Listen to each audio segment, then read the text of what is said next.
Le fils de mon oncle est arrivé à 1h du matin avec un camion de déménagement. Il a lancé « Grand-père me donne son appartement. Commence à faire tes cartons ». Je me suis réveillé en sursaut, le cœur battant, au son de coups violents frappés à la porte de mon appartement. Il était exactement 1h03 du matin, d'après le réveil sur ma table de chevet. Les coups étaient agressifs, répétés, comme si quelqu'un cherchait à forcer l'entrée. Je suis sorti du lit en titubant, vêtu d'un simple caleçon et d'un t-shirt, et j'ai regardé par le Judas. Mon cousin Kylian se tenait sur le palier, flanqué de 2 hommes costauds en tenue de travail. Par la fenêtre du couloir, j'apercevais la silhouette d'un camion de déménagement. Mon anxiété est montée d'un cran. Rien de tout cela n'avait de sens. J'ai entrouvert la porte, la chaîne de sécurité toujours en place. « Kylian, qu'est-ce que tu fais ici ?» Kylian a affiché un sourire, mais il n'avait rien d'amical. « Ouvre, Adrien.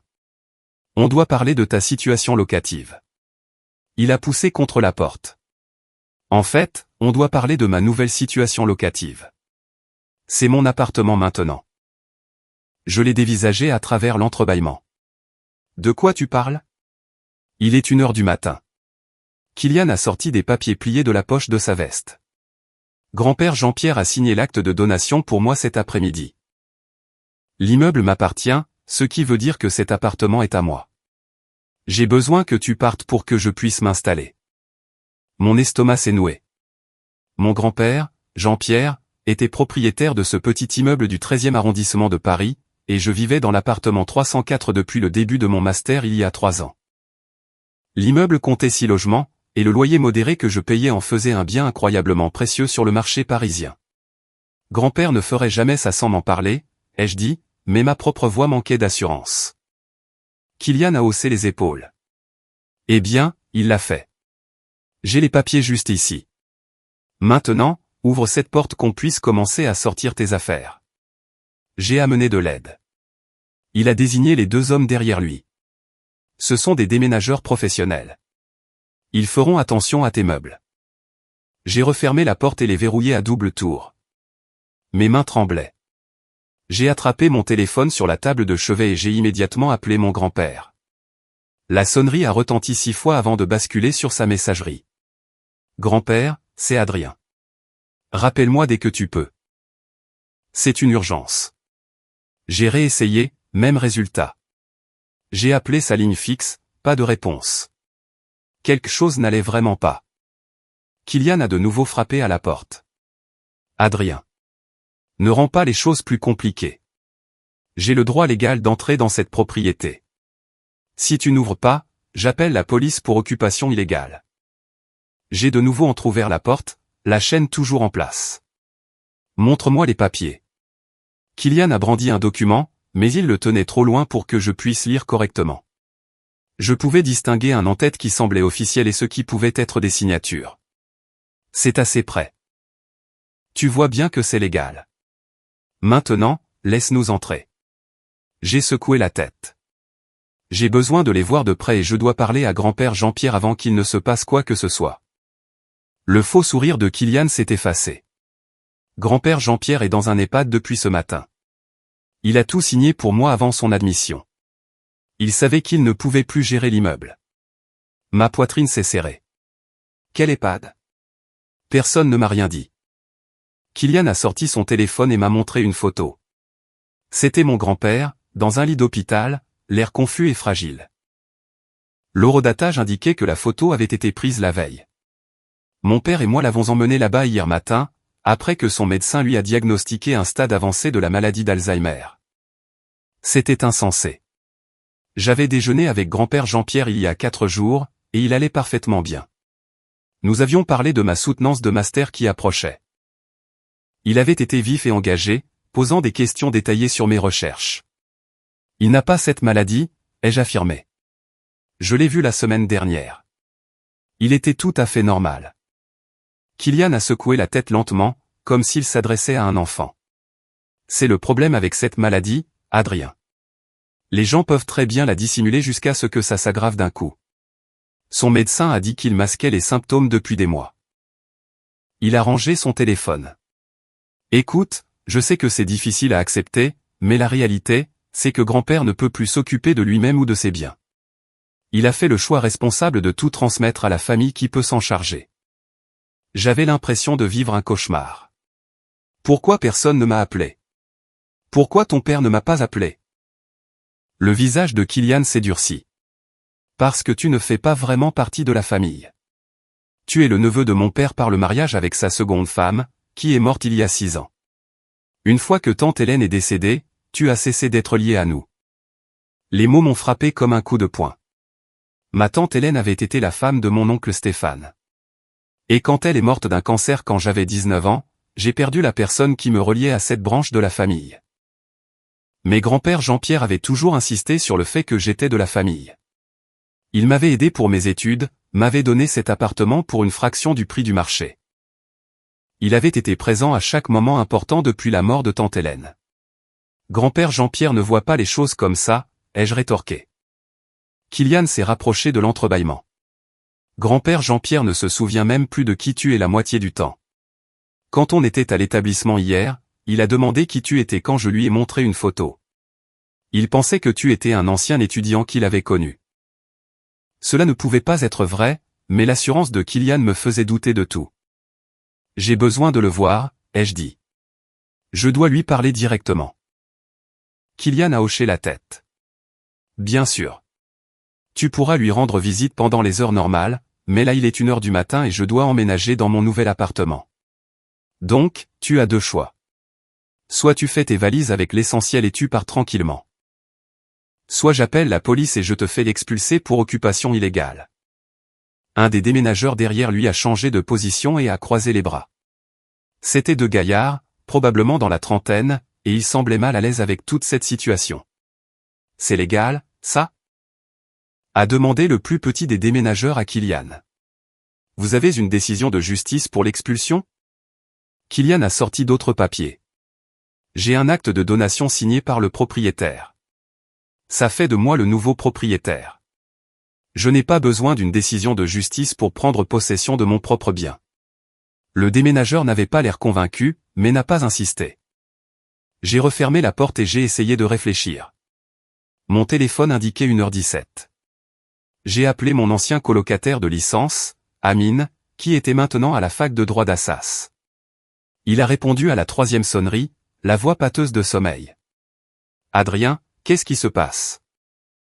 Je lui ai tout expliqué à la hâte. Amine est resté silencieux un moment. Ne le laisse surtout pas entrer. N'ouvre pas cette porte. Même s'il est propriétaire de l'immeuble, il ne peut pas t'expulser sans respecter la procédure. En France, il faut un congé officiel envoyé des mois à l'avance et une décision du tribunal. En plus, nous sommes en pleine trêve hivernale, c'est totalement illégal. Un immense soulagement m'a envahi. Donc, je n'ai pas à partir. La voix d'Amine était plus alerte maintenant. Absolument pas, dis-lui qu'il devra passer par la justice s'il tente de forcer l'entrée, et appelle la police toi-même s'il ne part pas. Ce qu'il fait est une tentative de violation de domicile. J'ai rouvert la porte. Mon avocat dit que tu ne peux pas m'expulser sans une procédure légale en bonne et due forme, donc toi et tes déménageurs, vous devez partir. La mâchoire de Kylian s'est contractée. Je ne t'expulse pas. Tu n'as jamais eu de bail légal. Tu vivais ici en tant qu'invité du propriétaire. Maintenant que je suis le propriétaire, je révoque ce statut d'invité. Amine, toujours au téléphone, a entendu ça. C'est un mensonge, a-t-il dit assez fort pour que Kylian l'entende probablement. Demande-lui de te montrer un document prouvant que tu étais un simple occupant sans droit ni titre. J'ai répété la question d'Amine. Kylian était visiblement irrité. Il n'y a pas de document écrit parce que c'était un arrangement familial, mais les arrangements familiaux prennent fin quand la propriété change de main. Amine a parlé à mon oreille. Dis-lui que tu paies un loyer, ce qui crée un bail verbal avec des protections légales. Ensuite, dis-lui de partir ou tu appelles la police. Je payais à grand-père Jean-Pierre 500 € par mois fort cet appartement qui, dans ce quartier, se louerait normalement 1200 €. J'avais les preuves de chaque virement bancaire. Je paie un loyer depuis 3 ans, ai-je dit à Kylian. Ça fait de moi un locataire légal avec des droits. Tu dois respecter la loi. Maintenant, partez avant que j'appelle la police. Kylian m'a fixé un long moment. Puis il s'est tourné vers les déménageurs. Venez, on va régler ça par les voies officielles. Les déménageurs ont semblé soulagés et se sont dirigés vers les escaliers. Kylian m'a pointé du doigt à travers l'entrebâillement. Tu ne fais que retarder l'inévitable. Cet appartement est à moi et tu seras dehors bientôt. Que tu coopères ou non. Il est parti, et quelques minutes plus tard, j'ai entendu le camion de déménagement démarrer. J'ai fermé la porte et les verrouillé. Puis j'ai calé une chaise sous la poignée pour plus de sécurité. Amine était toujours au téléphone. Tu as bien fait. Maintenant, tu dois tout documenter. Écris précisément ce qui s'est passé, avec les heures. Prends des photos de tous les papiers qu'il t'a montrés, si tu peux. Et dès demain matin, à la première heure, tu dois aller voir ton grand-père. J'ai passé le reste de la nuit à noter chaque détail dont je me souvenais. L'heure d'arrivée de Kylian, ses paroles exactes, la présence des déménageurs, la photo de grand-père Jean-Pierre qu'il m'a montrée, l'allégation sur sa maladie et l'établissement spécialisé. À 6 heures du matin, j'ai pris le métro jusqu'à l'hôpital de la Pitié-Salpêtrière, où Kylian avait prétendu que mon grand-père se trouvait. Le bâtiment était immense et imposant. L'accueil était calme à 7 heures matinales. L'infirmière de garde a semblé surprise de voir quelqu'un si tôt. « Je suis ici pour voir Jean-Pierre Dubois », ai-je dit. « Je suis son petit-fils. » L'infirmière a consulté son ordinateur. « Monsieur Dubois a été admis hier. Les heures de visite ne commencent qu'à 11 heures. » Je me suis penché sur le comptoir. « S'il vous plaît, je viens d'apprendre qu'il est ici. Sa famille ne m'a pas prévenu. Je dois absolument le voir. » Quelque chose dans ma voix a dû la convaincre, car elle a décroché un téléphone. « Je vérifie s'il est réveillé », a-t-elle dit doucement à quelqu'un, puis a raccroché. Chambre 107, service de gériatrie. Il est réveillé et alerte. L'infirmière de service dit que vous pouvez rester 15 minutes. La chambre 107 se trouvait au bout d'un long couloir au mur crème, décoré de paysages apaisants. J'ai trouvé grand-père Jean-Pierre assis dans un fauteuil près de la fenêtre, entièrement habillé d'un pantalon et d'un gilet en laine, en train de lire Le Monde. Il a levé les yeux quand j'ai frappé. « Adrien, qu'est-ce que tu fais ici si tôt ?» Un immense soulagement m'a envahi. Il m'avait reconnu immédiatement. Ses yeux étaient clairs et vifs. « Grand-père, qu'est-ce qui se passe ? Kylian a débarqué chez moi à 1 heure du matin en disant que tu lui avais donné l'immeuble. » Le visage de mon grand-père a changé du tout au tout. L'expression calme a disparu, remplacée par la confusion et la peur. « Quoi ? Non, je n'ai rien donné à personne. » Il a posé son journal. Pourquoi Kylian dirait-il une chose pareille ? J'ai sorti mon téléphone et lui ai montré la photo que Kylian avait prise. Il a dit que tu avais la maladie d'Alzheimer, que tu avais été diagnostiqué hier et admis ici. Grand-père Jean-Pierre a regardé la photo. Cette photo a été prise hier, mais pas à cause de ça. J'ai eu une mauvaise réaction à un nouveau médicament pour la tension. Stéphane m'a emmené aux urgences parce que j'avais des vertiges et que j'étais confus. Il voulait me garder en observation pour la nuit. Il m'a regardé. Personne n'a parlé de maladie neurodégénérative ou d'EHPAD. C'est un service de convalescence hospitalier, pas une maison de retraite. Mon esprit tournait à toute vitesse. As-tu signé des papiers pendant que tu étais ici ? Grand-père Jean-Pierre a réfléchi un instant. Stéphane m'a fait signer quelques documents. Il a dit que c'était des formulaires de consentement médical au cas où j'aurais besoin de soins. Son visage est devenu blême. Mon Dieu, qu'est-ce que j'ai bien pu signer ? Je devais voir ces documents. Où est l'oncle Stéphane maintenant ? Mon grand-père a regardé sa montre. Il a dit qu'il reviendrait à 8 heures pour me ramener à la maison. Le médecin m'a autorisé à sortir ce matin. Il s'est levé lentement. Adrien, si Kylian pense qu'il possède mon immeuble, c'est que quelque chose de très grave s'est produit. Je l'ai aidé à se rasseoir. Reste ici. Je vais tirer ça au clair. J'ai rappelé Amine et lui ai expliqué ce que grand-père Jean-Pierre venait de me dire. La voix d'Amine était tendue par la colère. Ils ont commis une escroquerie. Si ton grand-père a signé des documents en pensant que c'était des formulaires médicaux, alors que c'était des actes de propriété, c'est un cas d'école d'escroquerie et d'abus de faiblesse. Il a fait une pause.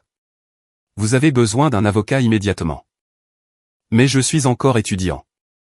Vous avez besoin de quelqu'un de spécialisé dans le droit des personnes âgées. Amine m'a donné le nom d'une professeure de sa faculté qui traitait ce genre d'affaires.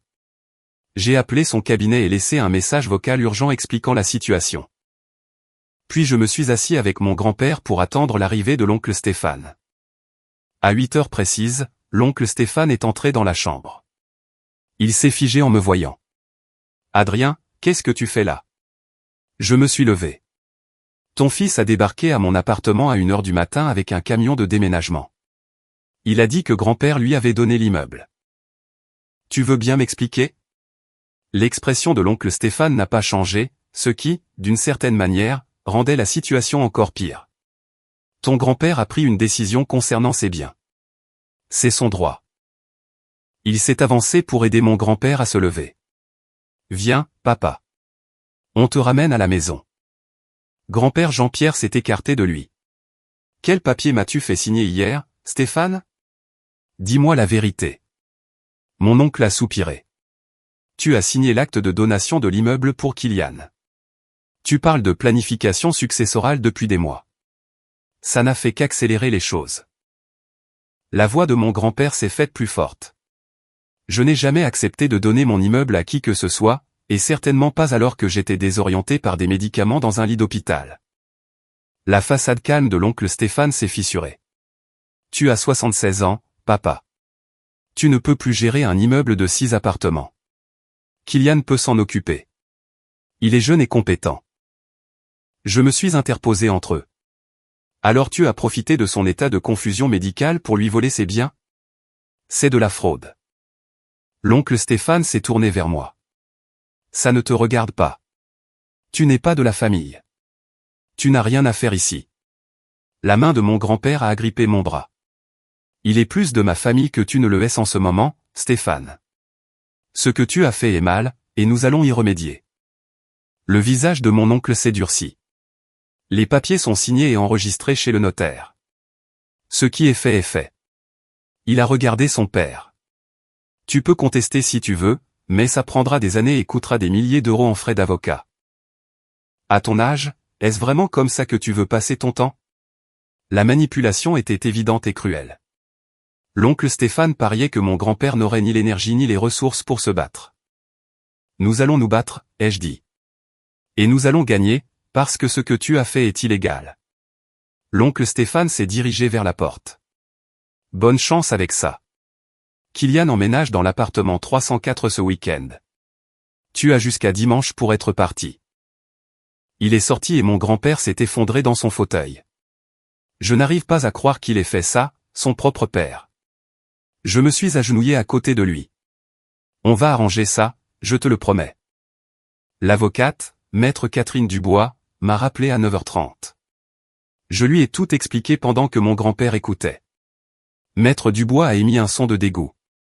C'est l'un des cas les plus flagrants d'abus de faiblesse que j'ai entendu depuis des années. Nous devons agir immédiatement. Elle a expliqué la procédure. D'abord, nous allions déposer une requête en référé d'urgence pour suspendre le transfert de propriété. Ensuite, nous demanderions une expertise médicale pour mon grand-père afin de prouver qu'il était en pleine possession de ses moyens et qu'il avait été manipulé. Nous aurons besoin du dossier médical de l'hôpital montrant sa réaction aux médicaments et son état de confusion. Elle a fait une pause. Pouvez-vous obtenir ce dossier rapidement? J'ai regardé mon grand-père. Tout de suite, nous sommes encore à l'hôpital. Maître Dubois m'a donné des instructions sur les documents à demander. En 2 heures, nous avions des copies du dossier d'admission de mon grand-père, des prescriptions médicamenteuses et des notes des infirmières documentant sa confusion et sa désorientation. Les notes indiquaient clairement qu'il n'était pas en état de prendre des décisions juridiques ou financières. Nous avons rencontré Maître Dubois à son cabinet à midi. C'était une femme d'une 50aine d'années, avec des cheveux gris coupés courts et un regard perçant qui ne laissait rien passer. Elle a examiné le dossier médical. C'est excellent. Cela établit que M. Dubois était médicalement inapte au moment où il a signé les documents. Elle a regardé mon grand-père. Avez-vous compris que vous signez pour céder votre propriété? Grand-père Jean-Pierre a secoué la tête. Stéphane m'a dit que c'était des formulaires de consentement médical. Je ne les ai pas lus attentivement parce que j'avais des vertiges et que j'étais confus. J'ai fait confiance à mon fils. Maître Dubois a pris des notes. C'est de la fraude et de l'abus de faiblesse. Nous avons un dossier solide. Elle a expliqué que nous devions agir vite. Si Kylian prenait possession physiquement de l'appartement, il serait plus difficile de revenir en arrière. La possession crée ses propres complications. Elle a rédigé une requête en référé d'urgence et l'a déposée électroniquement cet après-midi-là. Le tribunal a fixé une audience pour jeudi, 3 jours plus tard.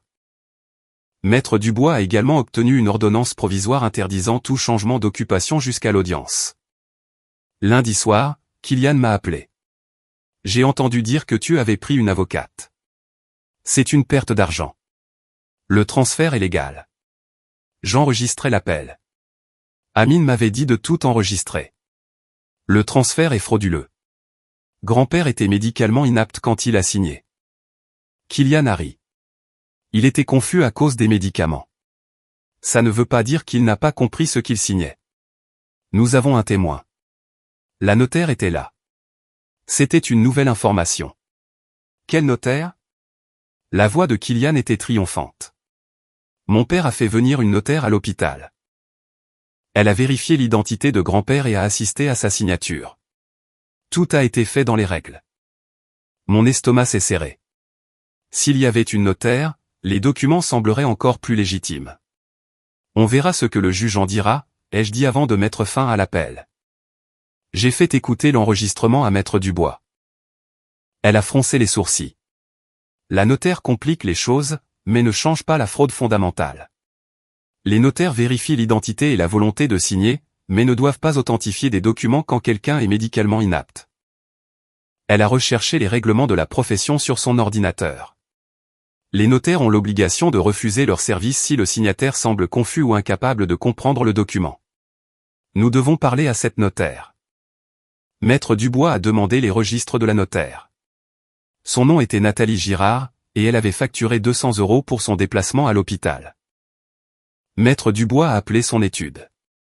Maître Girard, je représente Jean-Pierre Dubois dans une affaire concernant des documents que vous avez authentifiés jeudi. Je dois vous poser quelques questions sur les circonstances. La voix de Nathalie Girard était sur la défensive. Je ne discute pas des affaires de mes clients. Maître Dubois est resté professionnel. Vous serez cité à comparaître lors d'une audience jeudi. Je vous offre l'opportunité de coopérer maintenant et d'expliquer ce qui s'est passé. Il y a eu une longue pause. L'homme semblait confus. Je l'ai noté dans mon répertoire, mais le fils m'a assuré que son père était toujours comme ça, que c'était son état normal. La voix de Nathalie Girard s'est faite plus calme. Je n'aurais probablement pas dû authentifier. Le vieil homme n'arrêtait pas de demander ce qu'il signait, et le fils répondait sans cesse à sa place. Maître Dubois a tapé rapidement sur son clavier. Êtes-vous prête à témoigner de cela sous serment? Une autre pause. Si je suis cité, oui. Cette transaction m'a inquiété depuis qu'elle a eu lieu. Maître Dubois l'a remercié et a raccroché. Elle m'a regardé. On la tient.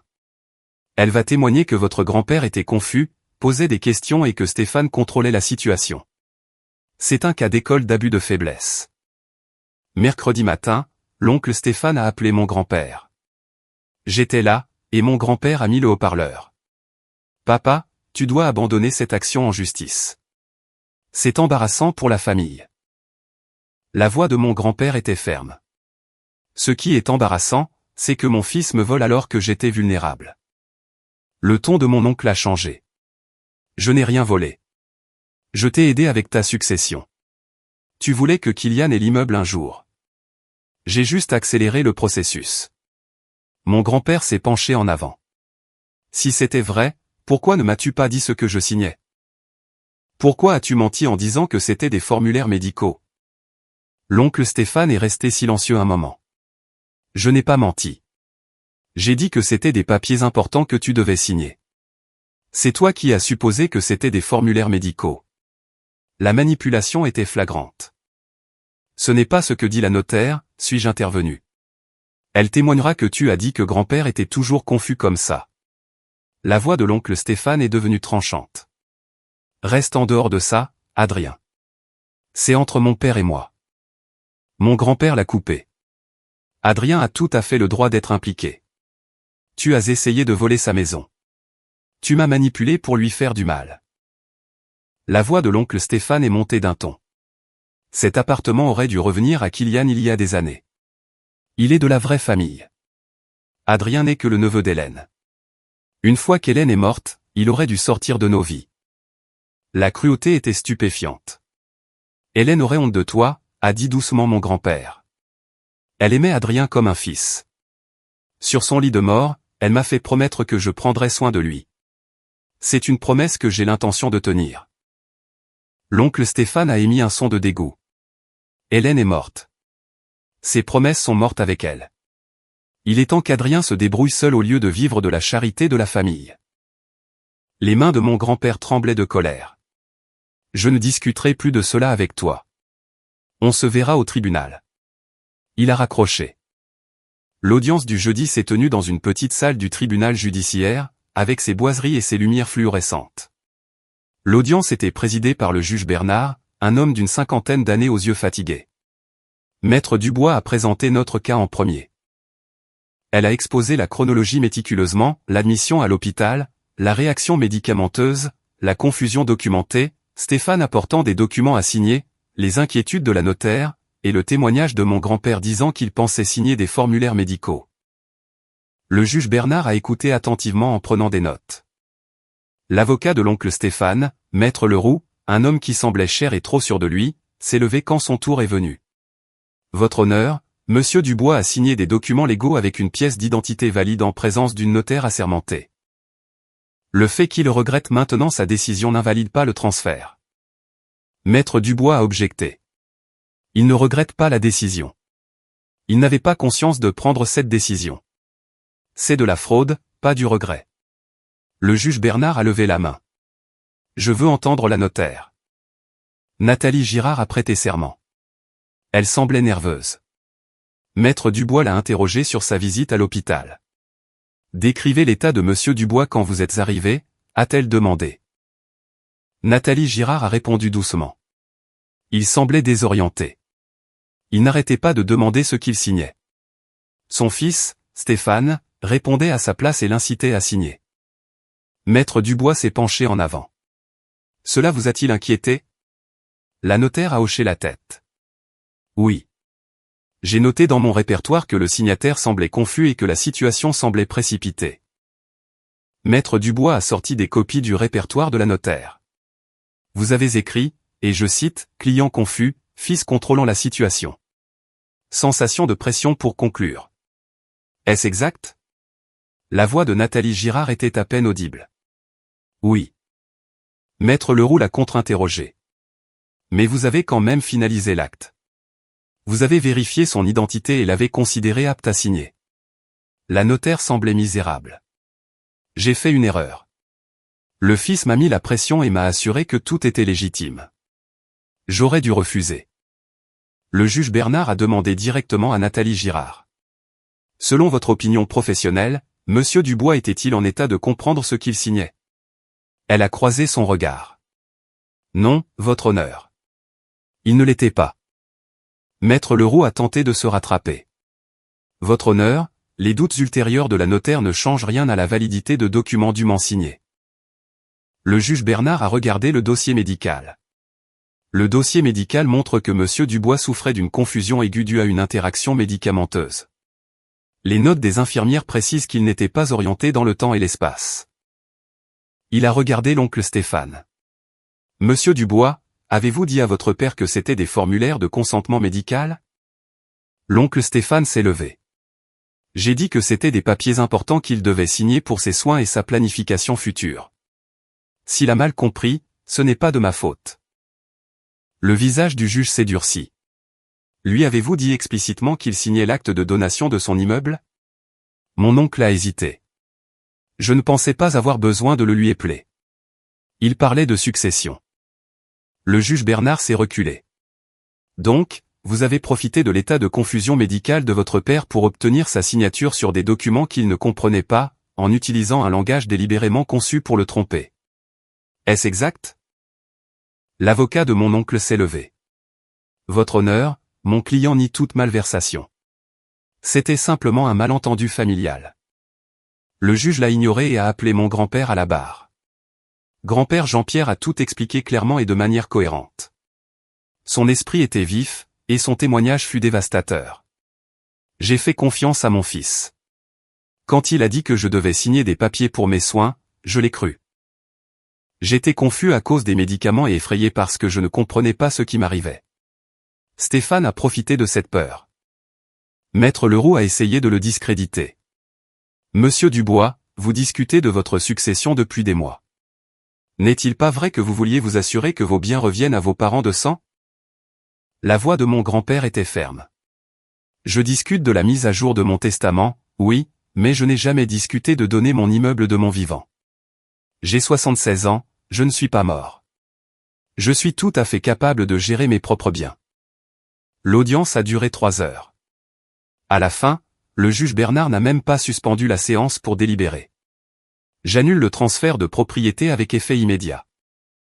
Monsieur Stéphane Dubois a profité de l'état médicalement compromis de son père pour obtenir des signatures par la fraude et l'abus de faiblesse. Il a regardé directement mon oncle. C'est l'un des cas les plus clairs d'abus de faiblesse que j'ai vu. Je transmets ce dossier au procureur de la République pour une enquête pénale. L'oncle Stéphane est devenu blanc. Maître Leroux a essayé d'objecter, mais le juge l'a coupé. Votre client a commis une fraude contre son propre père âgé. La seule question maintenant est de savoir s'il fera face à des accusations criminelles. Le juge a signé les ordonnances rétablissant la propriété à mon grand-père et annulant tous les autres documents signés ce jour-là. Monsieur Kylian Dubois a l'ordre de cesser toute revendication sur la propriété. S'il tente d'entrer dans l'appartement 304 ou tout autre logement de l'immeuble, il sera arrêté pour violation de domicile. Kylian, qui était assis au fond de la salle, s'est levé avec colère. Ce n'est pas juste. Nous avons suivi la procédure légale. Le juge Bernard l'a fusillé du regard. Vous avez suivi une procédure frauduleuse, c'est toute la différence. Estimez-vous heureux que je ne vous poursuive pas pour outrage au tribunal? Il a levé la séance. Maître Dubois nous a rejoints dans le couloir. C'est une victoire totale. Votre grand-père garde sa propriété et le transfert est annulé. Elle a regardé l'oncle Stéphane et Maître Leroux s'éloigner. L'enquête pénale sera intéressante. L'abus de faiblesse peut entraîner de lourdes peines. Grand-père Jean-Pierre semblait épuisé, mais soulagé. Merci, Catherine. Et merci, Adrien, de ne pas avoir baissé les bras quand Kylian a débarqué au milieu de la nuit. Je l'ai serré doucement dans mes bras. Tu es ma famille, grand-père. Ma vraie famille. Rien de ce que Stéphane ou Kylian ont dit ne changera ça. Dans les semaines qui ont suivi, les répercussions ont continué. Le procureur de la République a ouvert une enquête formelle contre l'oncle Stéphane et Kylian pour abus de faiblesse et escroquerie. La notaire, Nathalie Girard, a reçu un blâme de la Chambre des notaires pour avoir authentifié des documents alors que le signataire était manifestement diminué. Mon oncle a engagé un avocat pénaliste. Kylian a déménagé, soi-disant pour rester chez des amis dans le sud de la France pendant que l'enquête se poursuivait. La famille s'est complètement fracturée, les frères et sœurs de Stéphane lui tournant le dos après avoir appris ce qu'il avait fait. Grand-père Jean-Pierre a mis à jour son testament, correctement et légalement, avec ma présence et celle de son avocat habituel. Il m'a légué l'immeuble avec des instructions claires stipulant que j'étais son petit-fils à tous les égards, indépendamment des liens du sang. Maître Dubois est devenu une amie et un mentor. Elle a utilisé notre cas comme exemple dans son cours de droit sur la manière de reconnaître et de combattre l'abus financier. J'ai soutenu mon mémoire en mai et j'ai obtenu mon master. Grand-père Jean-Pierre était au premier rang, rayonnant de fierté. L'appartement est resté ma maison, sûre et protégée. 6 mois après l'audience, l'oncle Stéphane a plaidé coupable d'abus de faiblesse pour éviter un procès. Il a été condamné à 18 mois de prison, dont 6 mois fermes, 3 ans de sursis avec mise à l'épreuve, et a payé 50 000 € de dommages et intérêts à mon grand-père pour les frais de justice et le préjudice moral. Kylian a été accusé de complicité, mais a obtenu une peine avec sursis pour avoir coopéré avec les enquêteurs. Le camion de déménagement qui est apparu à 1 heure du matin est devenu une blague un peu sombre entre mon grand-père et moi. Au moins, ils étaient préparés, disait-il. Ils étaient vraiment investis dans leur escroquerie. Certaines familles sont liées par le sang, d'autres sont bâties sur le choix et un amour qui survit à la trahison et aux batailles juridiques. La mienne était du second type, et cela la rendait plus forte que n'importe quel ADN ne le pourrait jamais. L'appartement 304 est resté ma maison tout au long de mon doctorat et au-delà, un endroit où la famille signifiait quelque chose de plus profond que la génétique. Et où débarquer à 1h du matin avec un camion de déménagement ne pouvait pas briser des liens forgés par des années d'amour et de confiance véritable. Commentaire, j'espère que ce récit vous a touché autant qu'il m'a touché. Il nous rappelle l'importance de poser des limites claires, même quand c'est difficile. Protéger sa dignité et son espace personnel n'est pas un luxe, mais une nécessité. Les liens les plus forts ne sont pas toujours ceux du sang, mais ceux que l'on nourrit avec bienveillance et respect. Face à l'injustice, assumer ses responsabilités demande du courage, mais c'est le premier pas vers la guérison. La guérison passe souvent par la recherche de la vérité et le refus de laisser les actions des autres définir notre valeur. Parfois, la plus grande victoire est de retrouver sa tranquillité d'esprit après la tempête. Chaque épreuve peut devenir une occasion de réaffirmer qui nous sommes et ce en quoi nous croyons. Prenez bien soin de vous et des liens qui vous sont chers. Si vous avez aimé, n'oubliez pas de laisser un commentaire et de soutenir la chaîne en vous abonnant. À bientôt pour les prochaines stories.